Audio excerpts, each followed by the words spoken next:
Investigação. A Prefeitura de Jacareí encontrou irregularidades na gestão da Fundação Prolar em 2016 e pede ao Ministério Público que investigue. A Câmara Municipal também quer apurar o caso com a abertura de uma CPI. Na questão de compra de serviços direto, houve exagero mesmo. Então, e também o número, mais de 1 milhão de gastos com um único serviço de limpeza chama atenção. Reta final. Na última semana de vacinação contra a gripe, postos de saúde de Taubaté ficam movimentados. Número de mortes de pessoas vítimas da doença preocupa os moradores. Tem muita gente doente por aí que a gente nem imagina o que tem. E tá em ambiente fechado, tá dentro de hospital, tá na missa, tá no supermercado, você não sabe com quem você convive, né? Em Jacareí, a Secretaria de Saúde está preocupada com a adesão de grávidas e crianças. Estes dois grupos de risco não atingiram 50%. Mundo de papel. Exposição em São José dos Campos reúne quase 200 obras de artista da cidade. Capricho em cada peça que retrata a cultura da cidade. Qualquer papel, para mim, tem utilidade. Tubo, papelão, essas coisas. Gravidez de mentirinha. História da grávida de Taubaté vira jogo para celular e é febre na internet. O visual do jogo é muito bom e a gente não consegue parar. Se a gente se distrair um pouquinho, a gente dança. É segunda-feira, semana começando. E o Band Cidade traz as principais notícias do dia para você, a partir de agora.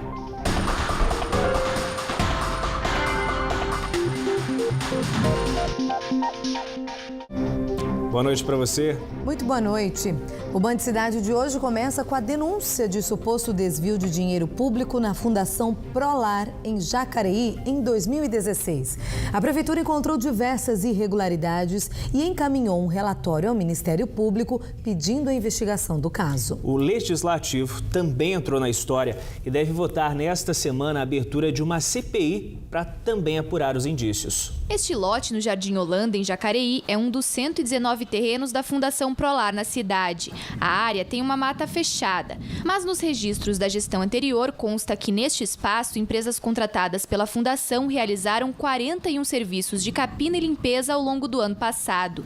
E foi por meio de visitas no local que equipes da Prefeitura perceberam que as enxadas passaram longe daqui.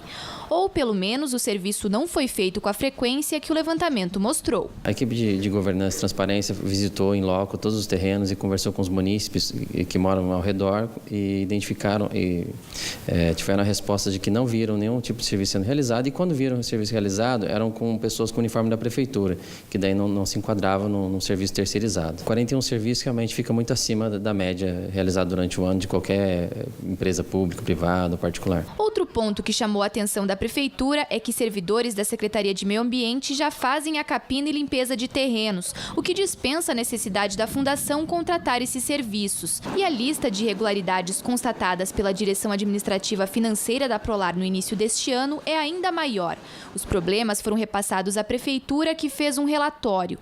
A suspeita é de que 66% do orçamento da Fundação no ano passado foram destinados à capina e limpeza de terrenos, ultrapassando R$1.200.000. As irregularidades apontadas foram que muitas das empresas não tinham alvará, a maioria delas foram feitas como pessoa física, com serviço autônomo, e também elas não tinham autorização para a realização desse tipo de serviço. A Prolar funciona como uma secretaria de habitação do município, desenvolvendo a regularização fundiária e casas por meio de programas habitacionais.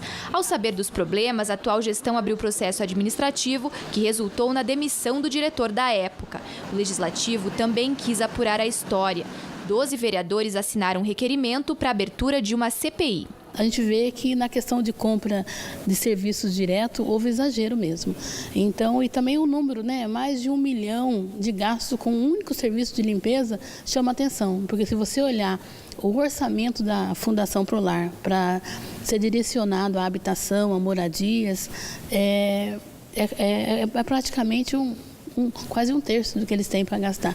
Então é um gasto exagerado mesmo. O relatório da Prefeitura foi encaminhado ao Ministério Público Estadual, que vai investigar o caso. O MP também deve auxiliar o trabalho da CPI na coleta de provas para agilizar a apuração dos fatos. Uma parceria inédita, o Ministério Público vem junto com a gente na figura do promotor de justiça, o Dr. José Luiz Berdinasco, que vai trabalhar junto com a gente dentro da CPI na coleta de provas, para que a gente possa agilizar tanto o trabalho do Legislativo quanto do Judiciário, para que, se identificar os culpados, eles sejam punidos o mais rapidamente possível e esse dinheiro volte aos cofres públicos. O vereador Luiz Flávio, do PT, foi presidente da Fundação até março de 2016 e também assinou o documento. Após sair da gestão da Prolar, quem assumiu foi seu atual assessor parlamentar, José Rubens de Souza.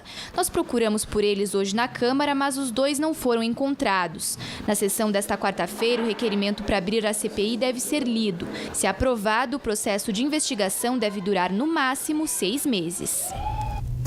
Nós entramos em contato depois novamente com o vereador Luiz Flávio, do PT, que disse que apoia a apuração dos fatos e que, se constatada qualquer ilegalidade, desvio de conduta ou mau uso de dinheiro público, que os responsáveis sejam punidos. Já o assessor parlamentar José Rubens de Souza não atendeu às nossas ligações.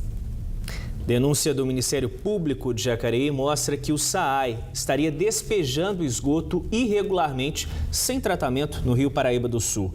Segundo a promotoria, o caso ocorre desde 2013. 10 ações correm na Justiça sobre o problema. Em pelo menos 9 bairros não há tratamento de esgoto. Segundo o Serviço de Água da cidade, em 5 bairros o problema foi resolvido. Os demais locais dependem de obras. Os recursos já foram solicitados ao Ministério da Cidade. Um homem morreu afogado nesta tarde em Ilhabela, na praia do Oscar, sul da ilha. Ele e uma mulher estavam em cima de rochas quando foram atingidos por uma forte onda. O homem, de 29 anos, foi derrubado no mar. Os bombeiros foram chamados, conseguiram resgatá-lo e o encaminharam ao pronto-socorro. Mas mesmo assim, a vítima, que era de Embu das Artes, não resistiu. Preso em Caraguatatuba, o homem considerado líder do tráfico na Cracolândia de São Paulo. De acordo com a Secretaria da Segurança Pública, o criminoso, conhecido como FB, um dos mais procurados do estado, foi localizado ontem, ao mesmo tempo em que era feita uma operação na capital. 38 pessoas foram presas, 10 quilos de crack foram apreendidos, além de armas. Mais de 900 policiais participaram da ação.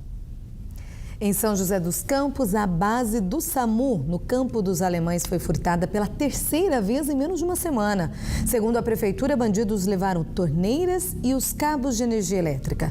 O local foi fechado temporariamente e os 3 funcionários que trabalham na unidade foram para a base no Parque Industrial. E no próximo bloco do Band Cidade, luta contra o tempo. Na reta final da campanha de vacinação contra a gripe, menos da metade das crianças e das gestantes foi imunizada em Jacareí. E o talento de uma artista plástica de São José dos Campos em mais de 100 peças feitas com papel. Ela ganha agora uma exposição na cidade. A gente te mostra daqui a pouquinho, agora são 6 horas e 58 minutos.